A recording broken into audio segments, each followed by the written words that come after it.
देखलिए सैया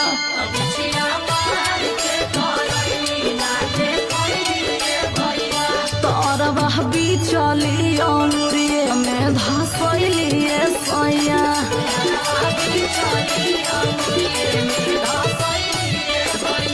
कि हम